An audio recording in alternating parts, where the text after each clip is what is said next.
It's Arshishmita. You can start. Yeah.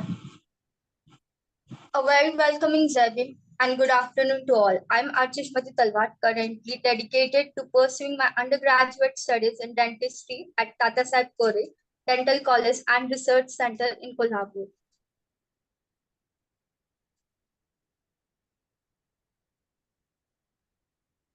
Jai Bhim, everyone. I am Kshitij Moond, and I recently completed my master's degree in history from Savitribai Phule Pune University. Currently, I am working as an intern at Panthers for publication, where we are actively involved in establishing a community library in Nagpur named the Library of Emancipation. The objective of this project is to curate and stock literature addressing critical issues related to caste, religion, race, gender, sexuality, etc., and more. The library will be accessible and free for all. We warmly welcome all the participants to the Online Ambedkar Intellectual Summit 2024, organized by Mr. Mangesh Daivale, the founder of the B.R. Ambedkar International Foundation, and Mr. Yogesh Maitre, writer and founder of the anti-caste publication house Panthers for Publication. This online summit is a quest to explore and uphold the core values of liberty, equality, and fraternity that Dr. Ambedkar stood for, and to remember him on his 133rd birth anniversary. The online talk is taking place on Zoom and is streaming live on Facebook page of Dr. B.R. Ambedkar Karwa. I would urge all the participants to mute their microphones. They would be able to unmute themselves during question and answer session. Now, I would like to request my colleague Kshitij to introduce the speaker, Mr. Christophe Jaffrelot, who is joining us today from England. Thank you, Arshishmita. Today, we are honored to have with us Dr. Christophe Jaffrelot, who is joining us to talk about the importance of Dr. Babasaheb Ambedkar for today. Introducing Professor Jaffrelot and his work within a short span of time is quite a challenge due to his vast body of work. As a scholar, he has been studying India for the past 40 years. He has authored numerous books and articles on topics such as caste, caste politics and its history, Hindu nationalism, ethnic conflict, and South Asia, with a special focus on India and Pakistan. His latest book, Gujarat Under Modi, Laboratory of Today's India, was published this year in February. Personally, I refer to a lot of Professor Jaffrelot's book for my research. Professor Jaffrelot is a distinguished scholar and expert in Indian politics and sociology, with research interest in international development and politics. He currently holds the Avanta Chair and he is the Professor of Indian Politics and Sociology at the King's India Institute. Additionally, he serves as the research lead for the Global Institutes at the King's College London. He also teaches South Asian politics and history.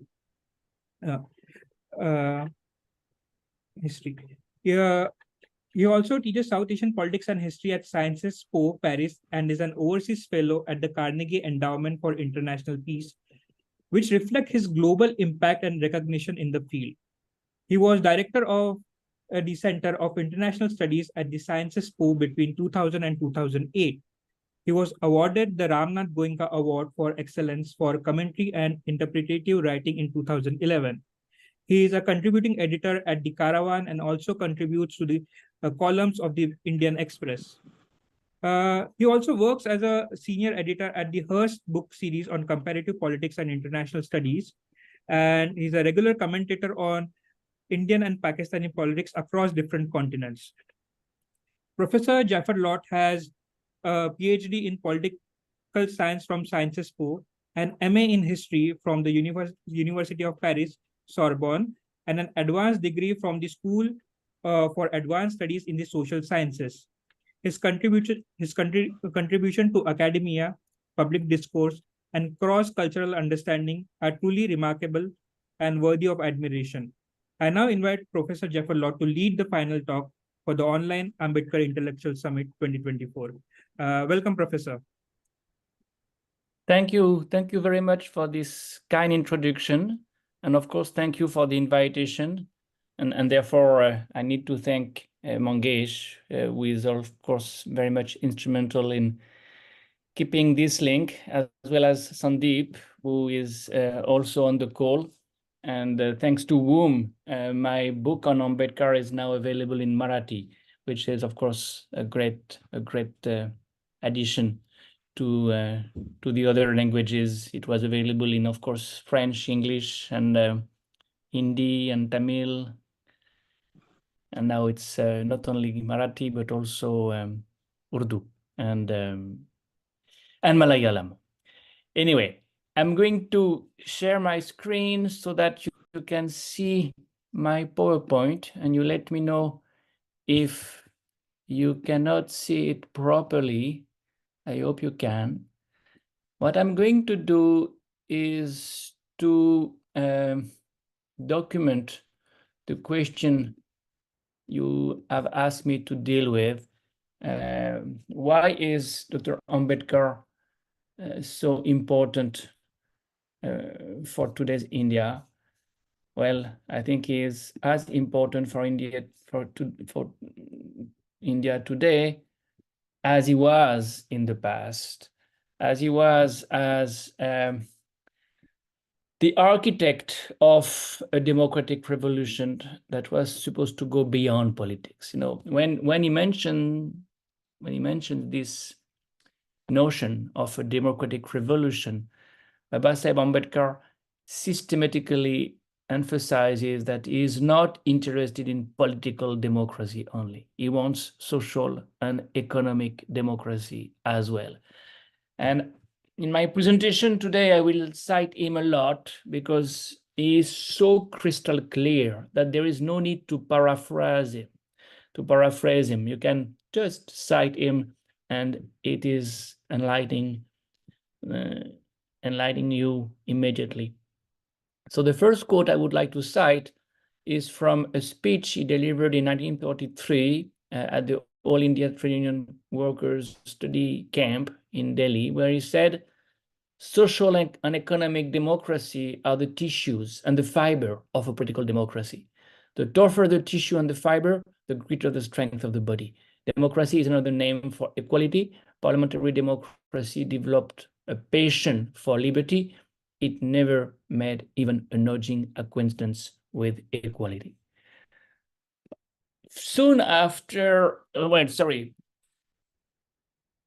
13 years later, in May 1956, he said to the Voice of America, an important radio station at that time, "A democracy is more than a form of government. It is primarily a mode of associated living.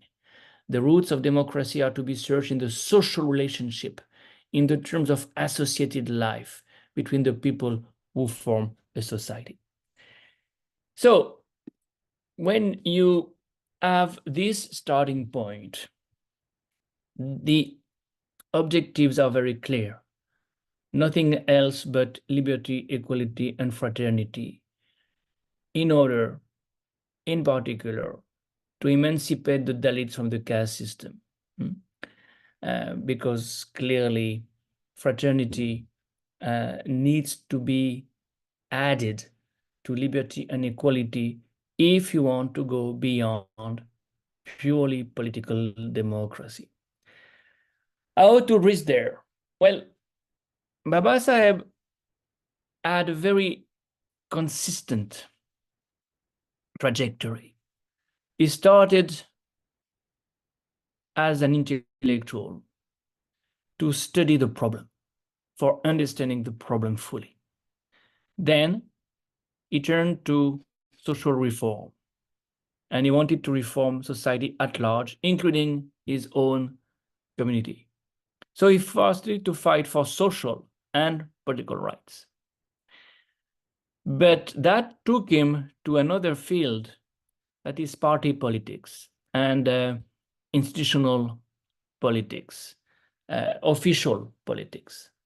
But as you all know, he finally decided to leave all this to convert to Buddhism. So for me, the relevance of all these attitudes, strategies remains very much there today. And if we want to understand the importance of Babasaheb Ambedkar's strategies today, you need to see what they were in the past, because they can certainly be replicated. They can certainly be the same. So first of all, you need to study, you need to understand what is the problem for solving the problem, you know? And he spent quite some time reading books.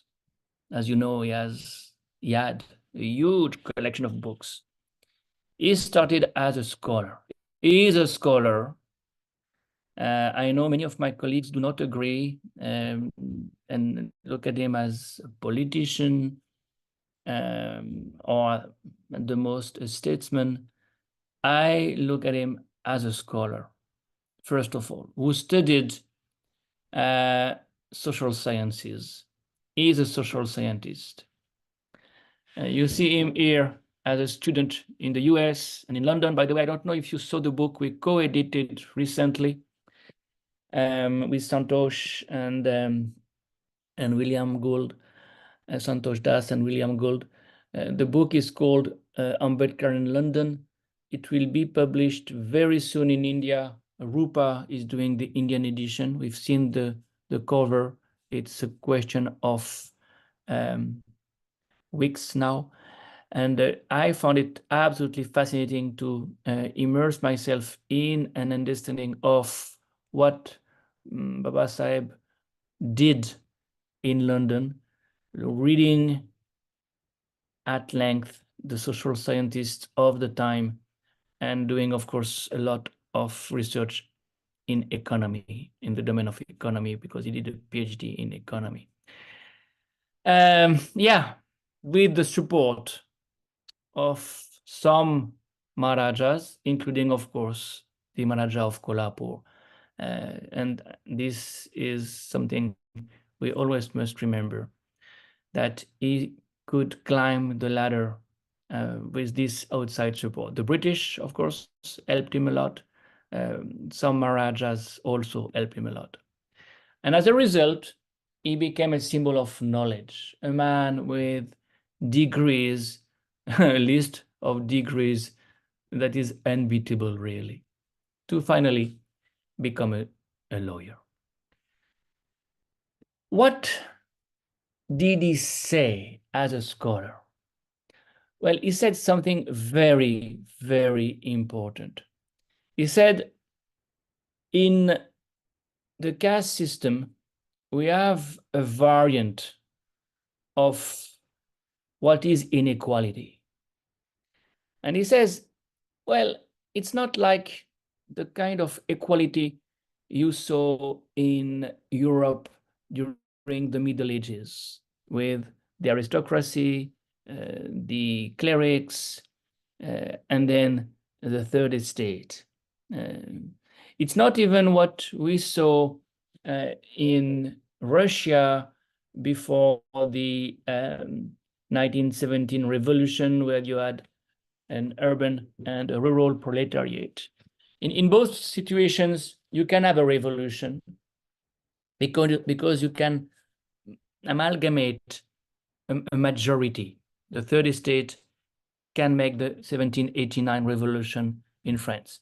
The proletariat could make the 1917 revolution in Russia.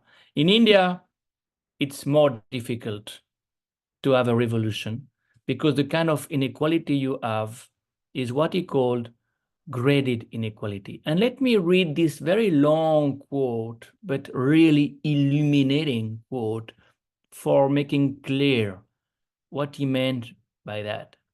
He said, in a system of graded inequality, the aggrieved parties are not on a common level. This can happen only when they are only high and low. In a system of great inequality, they are the highest, the Brahmins. Below the highest are the higher, the Kshatriyas. Below the higher are those who are high, the Vaishya. Below the high are the low, Shudras. And below the low are those who are lower, the untouchables. All have a grievance against the highest and would like to bring about their downfall, but they will not combine. The higher is anxious to get rid of the highest, but does not wish to combine with the high. The low and the lower, lest they should reach this is level and be is equal. The high wants to overthrow the higher that is above him, but does not want to join hands with the low and the lower, lest they should rise to his status and become equal to him in rank. The low is anxious to pull down the highest, the higher, and the high, but he would not make a common cause with the lower for fear of the lower gaining higher status and becoming his equal. In the system of graded inequality, there is no such class as completely unprivileged class, except the one which is at the base of the social pyramid. The privileges of the rest are graded. Even the low is a privileged class as compared with the lower. Each class being privileged, every class is interested in maintaining the system. Wow, that's a great sociological analysis of why a revolution in a caste system is so complicated. And the first thing on the basis of this analysis he decided to do was to unite the untouchables first. Because he says this caste system among the untouchables has given rise to mutual rivalry and to jealousy, and it has made common action impossible. The caste system is not merely a division of labor, it is also a division of the laborers. This is, of course, the key sentence of this great book, well, lecture that he was supposed to give in 1935, Annihilation of Caste. How do you do that? How do you bring unity among Dalits in order to circumvent the graded inequality that is a recipe for status quo, social status quo? Well, to begin with, Babasaheb Ambedkar will start to fight as a social worker. And the first social movement that he initiates, the Baiskrit Itakarini Sabha, is explicitly subordinating social reform to education. You know, if you look at the objective of the organization, you see one, to promote the spread of education among the depressed classes by opening hostels or by employing such other means as they may seem necessary or desirable. Two, to promote the spread of culture among the depressed classes by opening libraries, social centers, and classes or study circles. By the way, this is what DMK, DK at that time, started to do before independence. Third, to advance and to improve the economic condition of the depressed classes by starting industrial and agricultural schools, and to represent the grievances of the depressed classes. So social reform meant to fight for rights. Among the fights that he focused first was the temple entry program. That was not something he pursued for too long, because he thought that that was a kind of subordination. To fight for entering the Hindu temples should not be the priority, because that was a reflection of Sanskritization, a reflection of some reverence for the Brahmins, the priests, those who were in charge of the temples.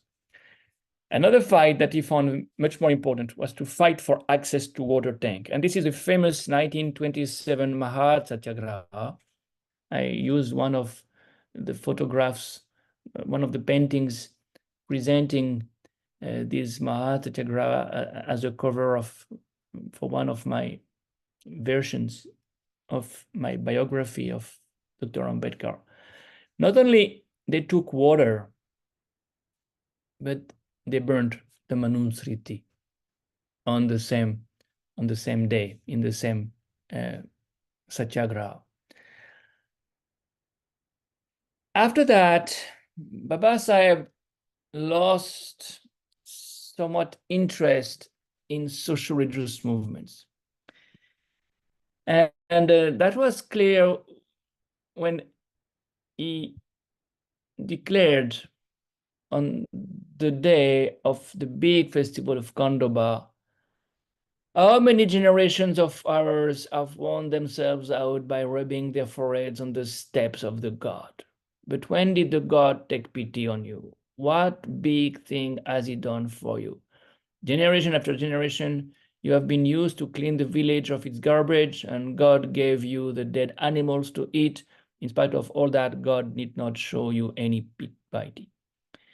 It is not this God that you worship. It is your ignorance. What does that mean? It means that, yeah, social reform should be a priority, but not for getting what the Hindu upper caste consider as the most important in Hinduism, and access to temple was one of them. So for promoting social reform, he turned to politics. And this is a very important shift, considering that if you want to change things truly, you need power. You need to get power. You know, in 1933, when the turning point took place, he said, you have now a way of bringing about change and improvement in your life conditions. That way is through political action, through appropriate laws. You can make government provide for you what you are now denied: food, clothing, shelter, education. Hence, instead of resorting to rosary counting or prayer, you should now depend on the political path that will bring you liberation. The conflict hereafter will not be between the British and the Indians, but between the advanced classes of India and the backward classes. No borrowed or hired person who does not belong to your class can further your welfare by the least degree. You may rid yourself of internal division and organize yourself strongly and turn to politics. This is the new direction Babasaheb is taking in the 1930s to conquer power. Well, that's something, of course, we know. He was very good at advocating the cause for his people politically vis-a-vis the British. The British listened to him. The British, of course, we are very impressed by him and considered that he was the spokesperson for the downtrodden. So he was, of course, audited by the Southborough Committee in 1919, by the Simon Commission in 1928, and more importantly, by the British during the roundtable conferences, from which resulted the Communal Award, a very important concession made by the British, who gave Dalits a separate electorate. To promote this separate electorate agenda that had to be transformed into seat reservations because of the Pune Pact, he built parties: the Independent Labour Party in 1936, the Scheduled Caste Federation 1942, the RPI after he died took shape in 1956. None of these parties could make any significant inroads. And therefore, he decided to fight with others, to make partnerships. For instance, he said in 1948, we must take advantage of the toggle between the two parties, Congress and Socialist, and maintaining our separate identity to cooperate with the one which will accept our conditions and thus derive the most benefit. Power is the key to social progress. He is repeating this. You need to get political power to make progress socially. And to join hands with Congress people or socialists is not opportunism. It's a form of pragmatism because the objective remains the same, the emancipation of the Dalits. You know, that this is exactly what Kanshiram will pursue, to join hands with parties which were not Dalit parties, was not a form of opportunism. It was a way to have access to power because power was a priority. So he could, after 1937, protest against Congress in spite of this philosophy, because there was a red line that he was not prepared to cross. And in September 38, he protested against the Industrial Disputes Bill, which was aimed at imposing a procedure of conciliation between the employers and the laborers in case of conflict, mostly in Mumbai, of course, Bombay. And the Congress government, a very conservative government, aided by B.G. Kerr, was justifying this measure by referring to the increasing number of strikes. So Ambedkar disputed this analysis and emerged as the defender of the right to strike. That was, of course, a fundamental freedom which he did not want to be curtailed at any cost. So he was prepared to join hands with Congress, with parties which were not Dalit parties, but of course, he was also prepared to fight them when they were antisocial.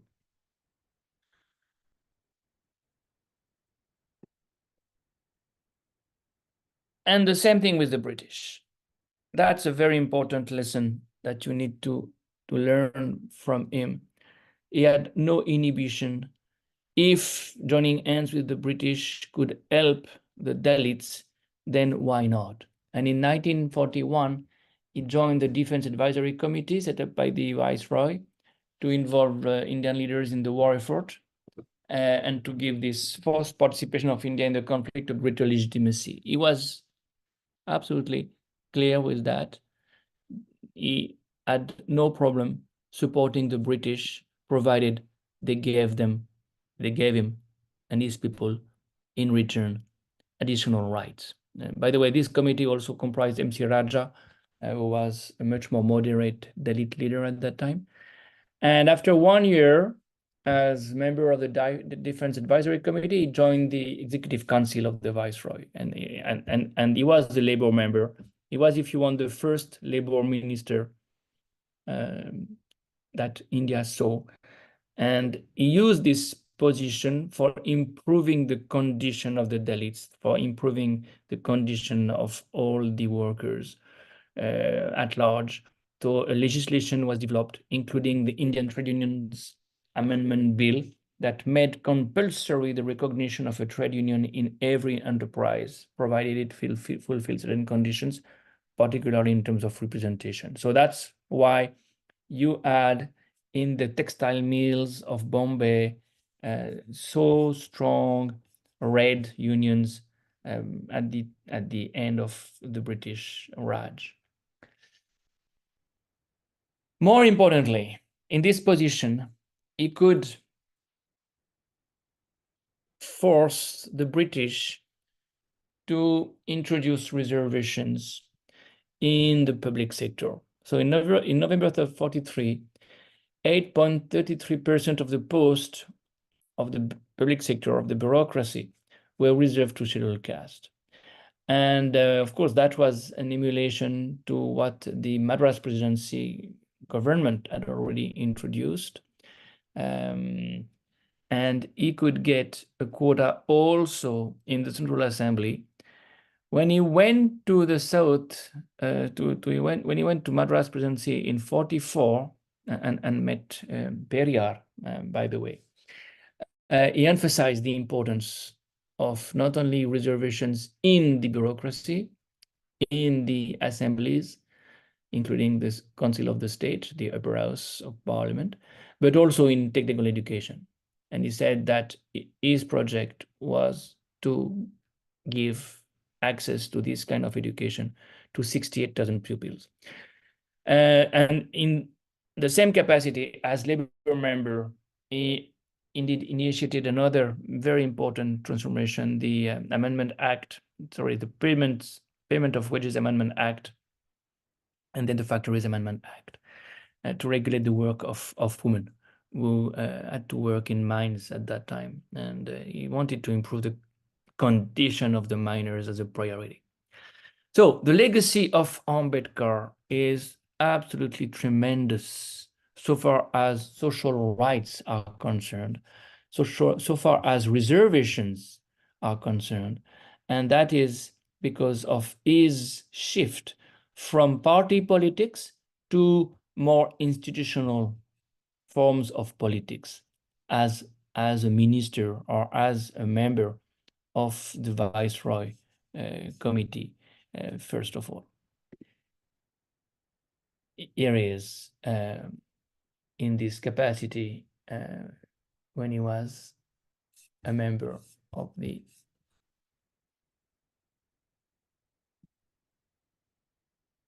Viceroy's Committee.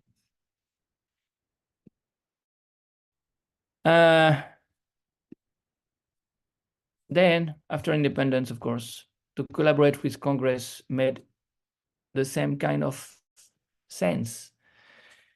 In August 47, Nehru made Ambedkar the law minister. Certainly, Mahatma Gandhi had insisted for the first government of India to be inclusive. So you had also Shyam Prasad Mukherjee, for instance, as minister at that time. He accepted because, as he said, in the first place, the offer was not subject to any condition. And secondly, it was easier to serve the interests of the scheduled caste from inside of the government than from outside. Well, from inside, what could he do? Well, he could first of all fight Patel, who was very conservative and very much against Dalits. If Dalits lost some of their rights in the Constitution of India, it was because of Patel. For instance, after the Pune Pact, there was a system of primaries, making sure that the Dalits who were contesting elections in reserve seats had been selected by Dalits only. That was lost because of Patel, who in the Constituent Assembly called on the Dalits to, I quote, forget what Dr. Ambedkar or his group have done. And he said also, Mr. Patel, I feel that the vast majority of the Hindu population wish you well. Without them, where will you be? Therefore, secure their confidence and forget that you are a scheduled caste. That was one of the reasons why reservations had to be diluted. Well, Babasaheb used his role as chairman of the drafting committee to counter the influence of Patel and others, including Rajendra Prasad, who was the president of the assembly. So, if none of the articles of the Constitution abolished caste, the discriminations based on religion, race, caste, sex, and birthplace were declared illicit because of the paramount importance of the right to equality, which was to become Article 15 in the 1950 Constitution. And that was something Babasaheb introduced and defended. So it prohibited any limitation based on the same criteria concerning access to shops, restaurants, hotels, public places, benefiting from any financial support by the state. And above all, you have, with Article 17, the abolition of untouchability. And also hard labor, any other form of servitude known as beggar, that was also declared illegal by Article 23.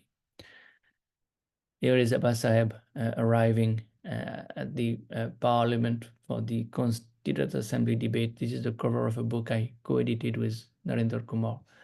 And here is Babasaheb with other members of the drafting committee. And the final step when he became Minister of Nehru, and more importantly, when he handed over a copy of the Constitution of India that he had so largely drafted himself. Now, that was a great achievement, but he knew that political democracy, something he had fought for so much, was not enough. And in the famous speech he gave in 1949, he says, because by then it was clear, that on January 26, 1950, we are going to enter into a life of contradictions. In politics, we will have equality, and in the social and economic life, we will have inequality. We must remove this contradiction at the earliest possible moment, or else those who suffer from inequality will blow up the structure of political democracy, which this assembly has so laboriously built. Wow. This is the most lucid assessment of the situation you can think of. He had certainly shifted from social work to political work, from party work to institutional work, for giving India a constitution that would give rights to the Dalits and everybody. But he knew that this democratic political arrangement would not deliver, would not make much of a difference if there was not more equality in society. So that's why he wanted to reform society. And the first thing for reforming society he promoted was the Hindu Code Bill. And that was something he strongly defended, saying we want a society, we want a Hindu community more egalitarian. And for that, we need the Hindu Code Bill. Rajendra Prasad and Patel were not in favor of that, because for them, Hindu traditions were sacrosanct. So Prasad says new concepts and new ideas are not only foreign to the Hindu law, but are susceptible of dividing every family. Well, yes, of course, when the male, when the father or the grandfather prevails in the family, there is unity, but this unity is hierarchical. And precisely, Babasaheb wanted to give rights to women and to make the family, the Hindu family, much more egalitarian. So the bill he had submitted resulted in a lot of opposition, and even the party president, the Congress president, Patabi Sitaramayyan, opposed the bill, and finally most of the local leaders, because they feared for their support base in the 52 elections, developed cold feet on the Hindu Code Bill. That was the potting on the waves. He lost and left because Nehru did not support him. So on 25 of September 1950, 1951, he could only have a portion of the Hindu Code Bill concerning marriage and divorce be adopted, but in a very diluted manner. And finally, Nehru did not want to oppose the party bosses, buried the matter, and he left 2 days later, resigning from the government. That's the transition towards the last strategy, to leave Hinduism as the only solution. When you've tried all the solutions, this is the only one that remains. Well, he had said that he would not die a Hindu. Let me cite this very important speech he made in 1935 at Yola. The disabilities we have suffered and the indignities we had to put up with were the result of our being the members of the Hindu community. Will it not be better for us to leave that fold and embrace a new faith that would give us equal status, a secure position, and rightful treatment? I advise you to sever your connection with Hinduism and to embrace any other religion. But in doing so, be careful in choosing the new faith and see that equality of treatment, status of and opportunities will be guaranteed to you unreservedly. Unfortunately, for me, I was born a Hindu, untouchable. It was beyond my power to prevent that. But I declare that it is within my power to refuse to live under ignoble and humiliating conditions. I solemnly assure you that I will not die a Hindu. Now, it took him a long time to find out what would be the best religion. It took him a long time, but he found it. And that was Buddhism. And he explains this very clearly. By remaining in the Hindu religion, nobody can prosper in any way because of the stratification in Hindu religion. It is fact that higher varnas and caste are benefiting. But what about the others? The varna system of Hindu religion is responsible for such a strange social structure. What improvement can take place from this? Prosperity can be achieved only in the Buddhist religion. Well, it's interesting to see that for him, Buddhism was democratic. So, in a sense, by converting to Buddhism, he deepened his quest for democracy, real democracy, a democracy that is egalitarian, a democracy that also gives fraternity, and a democracy that, and a religion, that endows Dalits with an alternative non-Hindu entity. When you become Buddhist, you can't be located anymore in the caste system. You're not part of the system anymore. You're outside. And in the 22 Nagpur oath that he asked his followers to take and that he took himself, a lot of them, 20 of them at least, were directly pointed against Hinduism. The first ones: I shall not recognize Brahma, Vishnu, and Mahesh as gods, nor shall I worship them.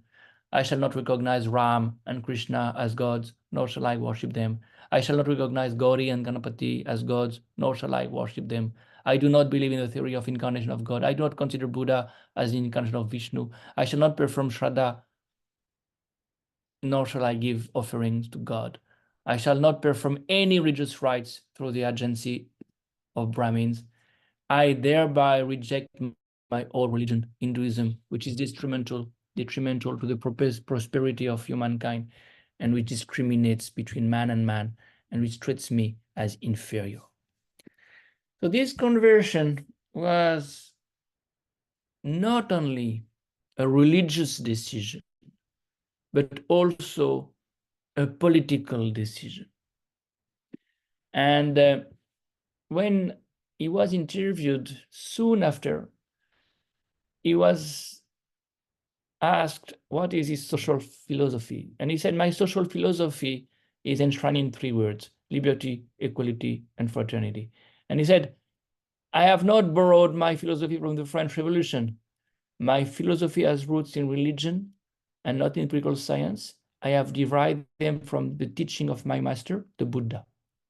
So it's a religion of brotherhood, of fraternity that he embraced. And I will stop with this photograph because this is, I think, the logical end of his trajectory that is really easy to summarize. and there is a logic behind, there is a consistency behind that is really remarkable. He studied the problems of caste as a scholar. He tried to reform society, and first of all, the Dalit caste groups. He continued by using politics as the best means, he said, for promoting the interest of the Dalits. You needed to have access to political power. Power helped him to change institutions, to draft the constitution, but for being really true to his objective to emancipate himself and Dalits from the caste system, to leave Hinduism and to embrace Buddhist had to be the ultimate decision. So step by step, you see Ambedkar exploring different avenues, different strategies. They are not mutually exclusive. They are cumulative. They make sense one vis-a-vis the other because they are steps on the same route for emancipation. And I'm now prepared to respond to the Q&A if there is any question, because I suppose we have 15 minutes, at least I have 15 minutes more. Sir, you can continue if you have the time. Do you have? Sorry? Sir, you can continue with the presentation if you have the time. There is no worry about the time. No, I prefer to move to the Q&A because it's much more interesting to have feedback and me to ask you questions. Why not? Sure, sir, sure. I think we can head straight to the question and answer session, if that's all right with you.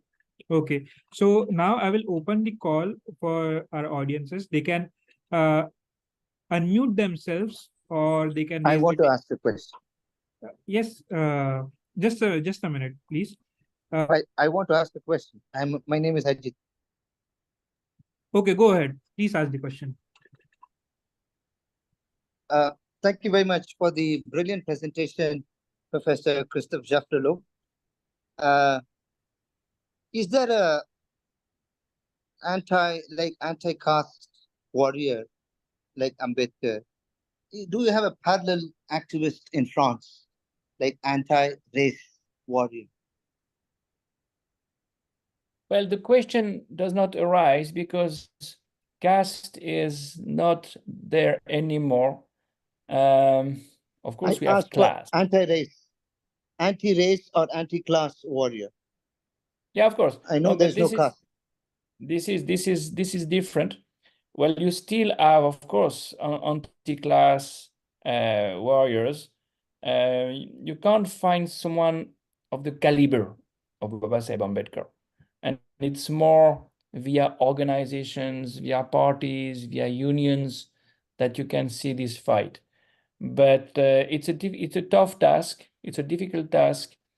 And frankly speaking, neoliberalism has started to prevail in such a way that these people are more on the defensive today. No, why I'm asking is, sorry for the second question. I know there's so many people who want to ask you. Why I'm asking is now UN or the world bodies, I think they are recognizing caste discrimination with racial discrimination. And I'm sure France has a lot of racial discrimination. Even now, Roma tribe is still having problems in some parts of Europe. How is France and have been fighting against such discrimination? That's why I'm asking. I just wanted to know if there's any parallel icon that you have. No, there is no similar icon. And in fact, the laws are based on the need for equality. So yes, it's discrimination on the basis of race, gender, which are the most important ones at the moment. Yeah. Uh, I would like to request all the participants to please keep their questions short and crisp, because there might be many people who want to ask questions to sir. So yes, you can raise your digital hands and I would unmute them, and then you can ask your questions, or also you can type it in the chat box. Yes, please.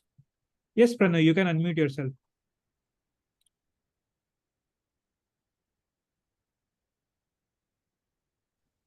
Hi, sorry, I got a little caught up in the application. Am I audible? Yes, you're Yeah. audible. Yeah. Thank you, Professor Jaffrelot, for this wonderful presentation. It's always great to read and hear you. Anyways, I just quickly, I wanted to get to this point that, so if we could comment a little bit on, so when we talk about the move towards Buddhism, as you pointed out, it as a move in the religious sense and also in the political sense. But something that, like if you would also want to comment on the historical reason behind the conversion towards Buddhism, right? For instance, in the Diksha event in 1956, Nagpur, I don't remember the Bhante's name, but the monk, one of the monks who was delivering the address, also sort of was present on the dais, also sort of said that, it's not a conversion. It's almost like going back to what we were. So there is this whole narrative of Buddhism was the true religion, or was the historical religion of people, and now they are going back. I asked this question pertaining to the current Dalit Bahujan religious movement that is going on all over the India, and which has different shades to it. And often there is this claim that we are not converting to something new, but we are going back to our roots. So how do you see the importance of that in this debate? Well, that was Babasaheb Ambedkar's assessment, and I would say assumption. He says, once upon a time, Dalits were Buddhists. And in fact, they became Dalits because they were Buddhist. They were victims of discrimination in response to their Buddhist faith. That's what he says in Buddha and his Dhamma. Such a great book. Yes, it's homecoming in a way. And this is why I always wonder, why have so few people followed him? Why is it so much exceptional for Dalits to convert to Buddhism even today? Because this is a call he gave decades ago, and if you go by the census, you still have a minuscule minority of Dalits who converted to Buddhism. This is really a mystery for me.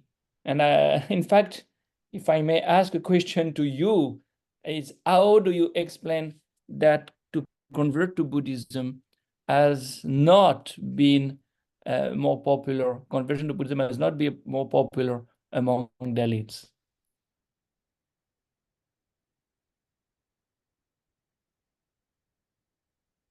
Yes. Maybe it's the fear of losing the reservation policy. That's why many of them. No, because now you have reservations when you convert to Buddhism. VP Singh made the amendment that made it possible in 1990 to convert to Buddhism and to retain reservations. Sir, not many of them know about it. Maybe you and I know, but not these poor Dalits and Adivasis. Even most of them converted to Christianity, Adivasis of Northeast and some Adivasis of south of India. But not many of us, or at least I, did not know for the fear of not losing the reservation. I remained as a Hindu. But later when I realized people like me converted boldly. Sir, I there don't are know. multiple peoples. I would request you to please keep your answers short. Keep your questions short. Sir, one thing that is not the Dalits. The Dalits not wanted to go back because not Dalits at the earlier times, but it was the natives. native people wanted to go back. That is the correct term to be used, I think, because they are the aborigines of India, and so there was some religion for them, and so that is the apt word, that to be the natives, the aborigines of India. They had something, some religion, some belief, and actually they were the owners of the land as to Supreme Court. So that is the correct word, natives. Thank you, thank you. Sir, I just want to make a comment, sir. I am Dr. Natesh from Bangalore. I look at this in three aspects. One is the class and the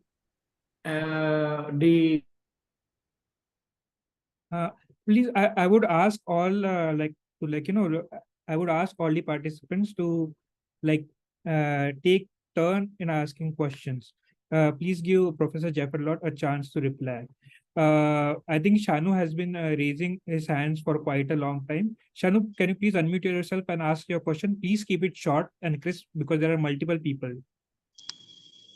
First of all, thank you for this session. Actually, I want to ask Jaffrelot sir. Sir, there is a contradiction between Ambedkar and Gandhi. That some people claims that Gandhi has proposed the reservation for the depressed class, or some scholars claim that Ambedkar has proposed the reservation policy for the Dalits. So, sir, what was the stand of Dr. Ambedkar about reservation?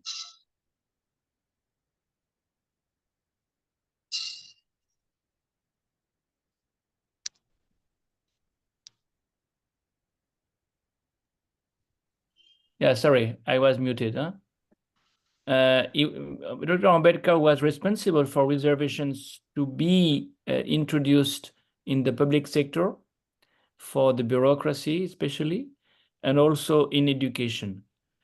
Now, the point vis-a-vis Mahatma Gandhi is that in 1932, when the British gave separate electorate to Dalits, Mahatma Gandhi started a fast unto death, saying that will result in separatism. And I want to retain the unity of the Dalits. Of course, he wanted to retain a caste-based unity.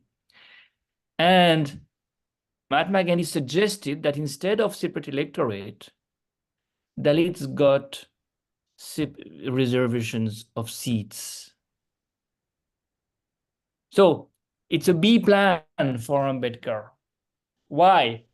Because he knew that Dalits would never be in a majority in any constituency. So you reserve 15% of the constituencies for Dalit candidates. But in none of the constituencies of India, Dalits are in a position to vote for their candidate. The candidate that is elected because of non-Dalit votes. And that's exactly what Ambedkar did not want it to avoid. So you can't say Gandhi was progressive, he wanted reservations in parliament. No, it was regressive because Ambedkar wanted much more. A separate electorate would have meant that the Dalits elected in parliament would have been accountable to Dalit voters only. Whereas with the system we have today, reservations, Dalit MPs or MLAs are not accountable to Dalit voters because Dalit voters are always in a minority in each and every constituency. I hope you get my point. Yes, sir. Thank you, sir. Thank you, sir. Mr. Natesh, can you please unmute yourself and ask the question? Sir, I am Dr. Natesh from Bangalore. I just have a question that it's very interesting how Dr. B.R. Ambedkar could propose such a voluminous constitution and convince people, which is, really a big task. So is there any references where we can read? I make it, it's very difficult to answer a question in a short time. So can you just name some reference books where we can just study and... Well, the bibliography of my own book, the one you saw on the screen, for me is a select bibliography that gives what needs to be read. But there is nothing better than to read Babasaheb Ambedkar himself. Just read what he has written. Everything is there. It is so clear. It is so lucid. That's why I cite him at length, because that's the best source. Instead of reading about Ambedkar, read Ambedkar himself. Everything is there. And of course, you have different books. I would begin with Annihilation of Caste. Another one is What Congress and Mahatma Gandhi Have Done to Untouchables. If you read these two books already, and the Buddha and his Dhamma, that's very good. And the Untouchables in their ghetto. The ghetto question is very interesting. Yeah. Otherwise, the bibliography at the end of my book can help, I hope. Sir, Dr. Sagar in the chat box asking, Babasaheb's fight was like an one-man army, but he could contribute significantly for the creation of a democratic system for the people in general and depressed class people, SCs in particular. His question is, what is the relevance of Ambedkarism in the present world? Why did UN accept Babasaheb? Well, I think he is still very badly known. And one of the reasons is that the Indian elite people would take part in the international institutions never promote Ambedkar. Never. So for the international bureaucrats to know about him is not so easy. And to promote an Indian figure like him without the support of the Indian government is not so easy. So Dr. Bhushan is asking, how do you see the role of post-independence judiciary in India in subverting the various Bahujan favoring policies? For example, denying reservation in private sector and denying reservation in promotion. What is your take? Yeah. One of the big issues there is the elite social profile of the judiciary in India. There is clearly a need for more diversity in the judiciary. There are few places like the judiciary where there is no reservation. And without reservation, it's very difficult to make Dalits entering the profession and reaching that level. And the few Dalits who have become members of the Supreme Court have been co-opted in a way. So we are in a situation of Sanskritization in a way, but not Ambedkarism. You don't have, to my knowledge, Ambedkarite lawyers in high courts and the Supreme Court. Only reservations would give that, and it's not for tomorrow, unfortunately.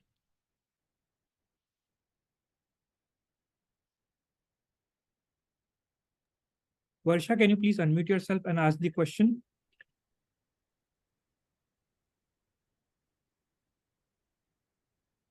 Varsha, can you hear me? Hello? Yeah, go ahead. Thank you so much. So my question was, if Professor Jaffrelot, if you could tell us, how did you come to Babasaheb Ambedkar? That's the first. And the second is, if we really need an independent global archive of Babasaheb Ambedkar in Paris, because the Americans have taken over. and how invested you would be in such a project? Well, I started 25 years ago, a little bit more than that. I taught about Babasaheb Ambedkar for 3-4 years before writing a book in French. It was published in 2000. And then it was translated into English, and then Hindi, and then, as I said, other Indian languages, Tamil, Marathi. Is such a powerful intellectual. It was such a discovery. For me, the best analysis of Indian society is in Babasaheb Ambedkar's writings. Now, yes, to build an archive would be a great idea. Something that would preserve, for sure, his private papers. No, this is my main fear. My main fear is about the unpublished material. I used his correspondence, a fabulous source. Will that be preserved? I'm very much prepared to help to store securely Babasaheb Ambedkar's private papers in Paris. If you are interested in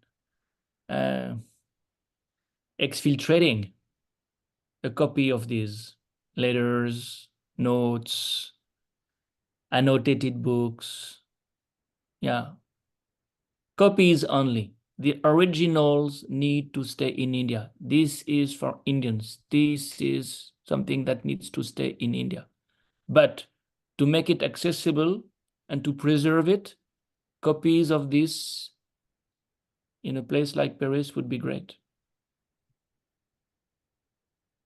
We will have last 2 questions. So, Mr. Vishal, can you please unmute yourself? Please keep the question short and crisp. Thank you, Moon, for allowing me to ask a question to Chris. Chris, very great presentation. Thank you very much. I am from Oxford, UK, and will be happy to see you around if you are coming to UK.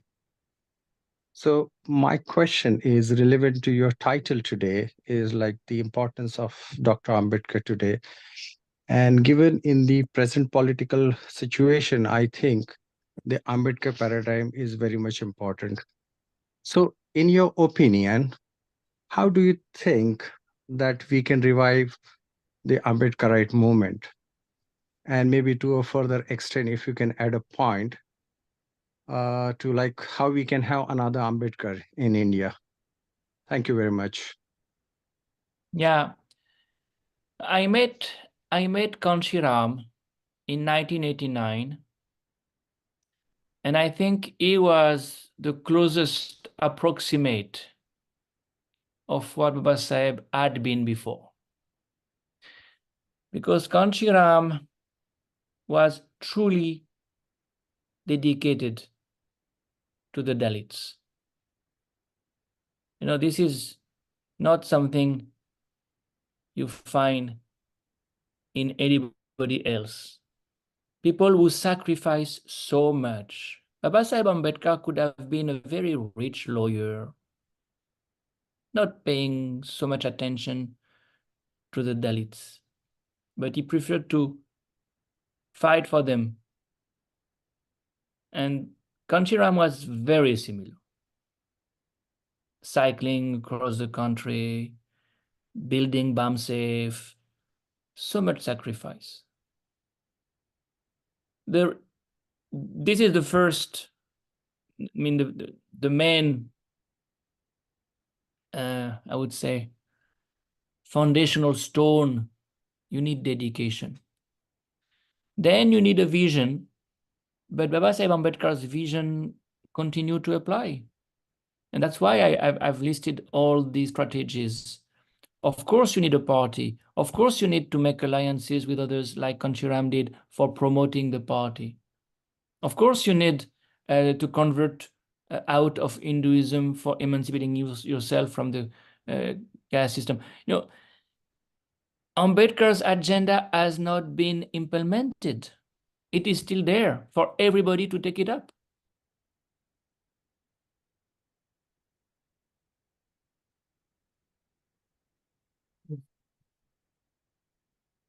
Sir, okay.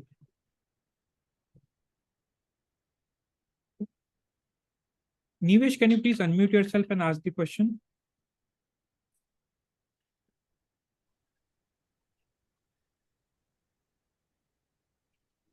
Good evening, sir. Sir, myself, Vish. Sir, first of all, I am very pleasure to listening to you. First time I am across to you from the book of Hindi translation of Ambedkar. That is your in slide also. And after I reading your frequently editorial in newspaper, in national newspaper, where you talk about social inclusion regarding things. But my question is regarding it, as you discuss the Ambedkar as a social work to political work, party work to institutional work, Hindu as a Buddhist. But why Ambedkar choose himself to go in a Buddhist religion? I can say why they don't choose to, yeah, you can say anyone, why need any religion? Why don't stop Ambedkar non-Hindu, yeah, choose Buddhism? Yeah, no, that's a good question. I don't think he looked at Buddhism as a religion. I think he looked at religion, at Buddhism as a philosophy that could give equality and liberty and fraternity. So that's what he said. So it's not based on the need to have life after death, to have a kind of what Karl Marx called the opium of the people. No, it's really a philosophy for reaching dignity, human dignity, again, brotherhood, fraternity. And certainly, he knew that India was not a secularized society. So to bring people who continue to believe in some religion to someone that they could consider as a religion was a good transition. But himself, I think, looked at Buddhism more as a philosophy than as a religion. Yeah. Thank you so Okay, much. thank you, sir. Thank you so much, Professor, for joining us today. I would like my colleague Archish Mita to conclude the Online Ambedkar Intellectual Summit 2024. Archish Mita, can you unmute your mic? Just a second.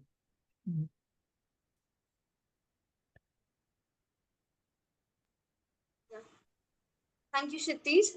As we conclude the final day of 9-day summit, I extend my sincere appreciation to Mr. Christophe Jaffrelot and all the respected speakers who graced us with their presence at the Online Ambedkar Intellectual Summit 2024 as we celebrate Dr. B.R. Ambedkar's 133rd birth anniversary over this past 9 days, which included 17 online talks.